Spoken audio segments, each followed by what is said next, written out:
Hello lovelies, and welcome back to my channel. Today we'll be doing some yoga inversions for beginners, and usually for any video that has to do with inversions they have to tell you to warm up and do other stuff, but in this video I'm getting right into it. If you want to get your forearm balance, your handstand and all that, you have to learn how to kick up and use your core. And most times it's normal for you to fall over, but you have to keep trying and keep kicking up. You see in this video I'm lifting up my legs and I am dropping them towards the other side.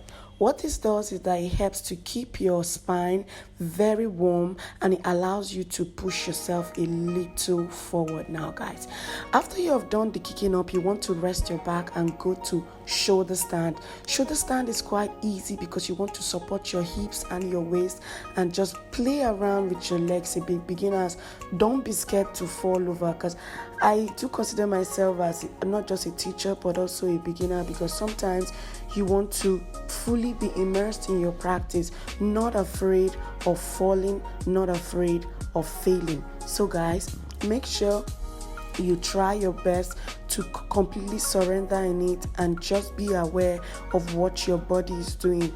Don't be afraid to fail, and most times just allow yourself to stretch out after each pose and just allow yourself catch your breath. I'm in a gallop pose here.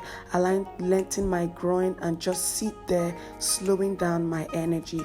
The next pose I'll be doing is this firefly variation, where I'm lifting up my tiptoe, engaging my upper body, especially my shoulders and my abs, where I just let my leg fly. Same thing, find a point of focus and allow yourself to lengthen out there and just push yourself until you're able to stabilize in the pose.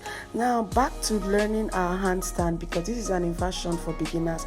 You're going to try to kick up again and keep kicking up until you can find that stability. 2 to 3 seconds of being up is absolutely okay until you can find your strength. Now guys, end by taking your time to slow down your energy, slow down your breathing, and allow yourself to just catch your breath there. This video without giving a shout out to Tom Toms and Blessing April. Thank you so much guys for subscribing to my channel. Guys, I literally give a shout out to everybody, every random subscriber that comes to my page. So remember to hit that subscribe button and turn on the post notification, and I'm going to personally give you a shout out in my next video. Thank you so much guys for sticking to the end of this video. I have something very nice that you will like in my upcoming video, so don't forget to subscribe, and I'll see you in the next video. Thank you so much and bye.